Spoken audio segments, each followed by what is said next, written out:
जय हिंद साथियों, सैनिक समाचार इंडिया में आपका स्वागत है। साथियों, ओआरओपी का इंतज़ार देश के सभी एक्स सर्विसमैन को था और जैसे जैसे 16 जून 2022 की तारीख नज़दीक आ रही थी, इनको लग रहा था कि अब तो ओआरओपी 2 की टेबल आने वाली है और हमें सरकार सही समय पे पेंशन और एरियर दे देगी। लेकिन उनको क्या पता था कि इसके पीछे सबसे बड़ी अड़चन और रोड़ा रिव्यू पेटिशन का है। और अब आपने देखा ही होगा कि 16 जून 2022 निकल गया, लेकिन ना तो टेबल आई, ना एरियर मिला और ना ही रिवाइज पेंशन की घोषणा हुई। इसके ऊपर एक्स सर्विसमैन अपनी राय सोशल मीडिया के जरिए पब्लिकली रख रहे हैं। उनका कहना है कि पेंशन और एरियर रोकने का ठेका किसने और क्यों लिया।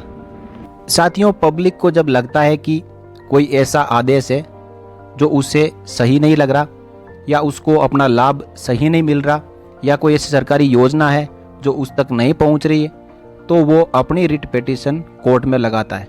लेकिन ओआरओपी के मामले में आपने देखा होगा कि रिट पिटीशन तो 7-8 लोगों ने लगाई, लेकिन पेंशन के लाभ से यानी ओआरओपी 2 के लाभ से सभी एक्स सर्विसमैन वंचित रह गए।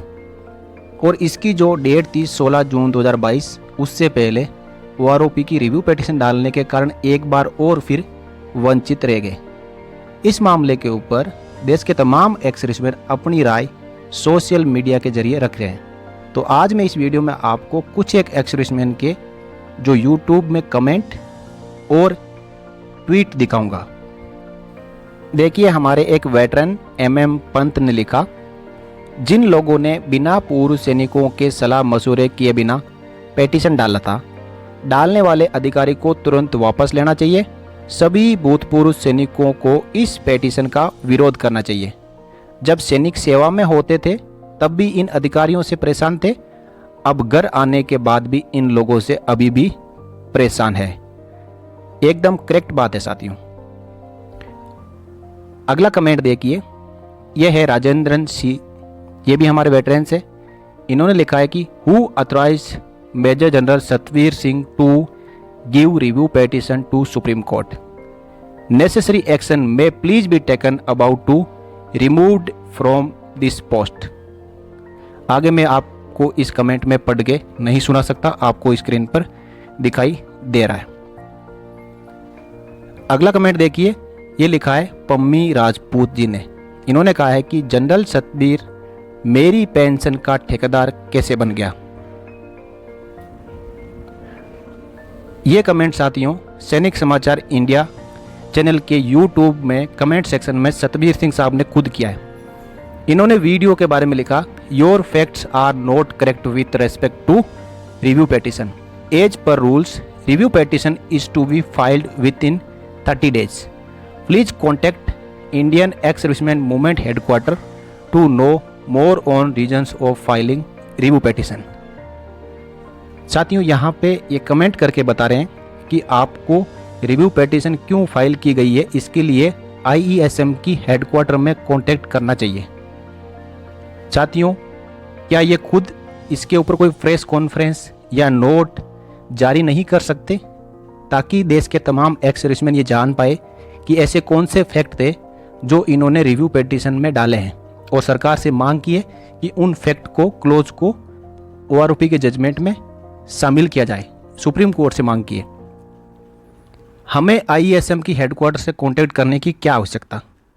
पेंशन सभी की बंद हुई है, सबको ये जानने का अधिकार है, हक है कि उनकी पेंशन और एरियर में देरी क्यों हो रही है। एक पब्लिक नोट जारी करके क्या क्या पॉइंट है जो रिव्यू पिटीशन में शामिल किए गए वो साझा करें। अब इसके जवाब में मैंने कुछ एक इनसे मांग की है कि the same thing I said, please release an update on the issue. मैंने भी वीडियो में यही कहा कि review petition with in 1 month ही डाल सकते हैं, इसलिए 16 मार्च के फैसले के अगेंस्ट इन्होंने 13 अप्रैल 22 को रिव्यू पिटीशन डाला, जिसकी घोषणा इन्होंने 10 दिन बाद 23 अप्रैल 22 को की।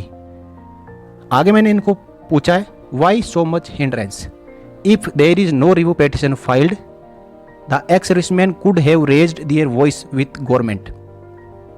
यानी OROP के फैसले के अगेंस्ट यदि रिव्यू पिटीशन नहीं डाला जाता तो आज 16 जून 22 खत्म होने के बाद देश के तमाम एक्स सर्विसमैन को ये हक होता सरकार से पूछने का कि हमारे को सुप्रीम कोर्ट के फैसले के अनुसार OROP 2 का एरियर और पेंशन अभी तक जारी क्यों नहीं की, और इसके ऊपर आंदोलन भी एक्स सर्विसमैन कर सकते थे। लेकिन एक्स सर्विसमैनों के हाथ बंध चुके हैं। जैसे ही सरकार के पास में कोई मांग लेके जाएंगे तो सरकार सीधा यही कहेगी कि OROP के जजमेंट के against review petition Supreme Court में पेंडिंग है। अब साथियों आगे मैंने कहा why review petition filed and why review petition can not be withdrawn no, मतलब रिव्यू पिटीशन क्यों फाइल किया गया और फाइल कर दिया तो उसको अभी विड्रॉन क्यों नहीं किया जा सकता। It is not a justice with all ex serviceman, ये देश के तमाम एक्स सर्विसमैन के साथ में न्याय नहीं है। You can file writ and review petition only for you and your team, आप अपनी और अपनी टीम के लिए रिव्यू पिटीशन और रिट पिटीशन फाइल कर सकते थे। Who has given you the authority to file writ and review petition on behalf of all Indian ex-servicemen? यानी आपको ये अधिकार किसने दिया कि वो आप तमाम एक्स सर्विसमैन की पेंशन को बंद करवाएं और उनको जो OROP 2 के लाभ में देरी करवाएं। वाई दे सफर, वो इस चीज़ को क्यों भुगते हैं। आगे मैंने रिक्वेस्ट किया है कृपया रिप्लाई ज़रूर जारी करिएगा, लेकिन अभी तक रिप्लाई नहीं आया है। तो साथियों इस पूरे वीडियो का जो लॉजिक है वो ये है कि किसी को यदि प्रॉब्लम हो तो वो अपनी रिट पिटीशन और अपनी रिव्यू पिटीशन कोर्ट में दायर करे। यदि कोर्ट उसके ऊपर सही जजमेंट पास करती है वो तो सबके लिए एप्लीकेबल हो जाएगी। तो बाकी सभी एक्स सर्विसमैन की पेंशन और एरियर रुकवाना का हक किसने किसको दिया। जय हिंद, जय भारत, वंदे मातरम।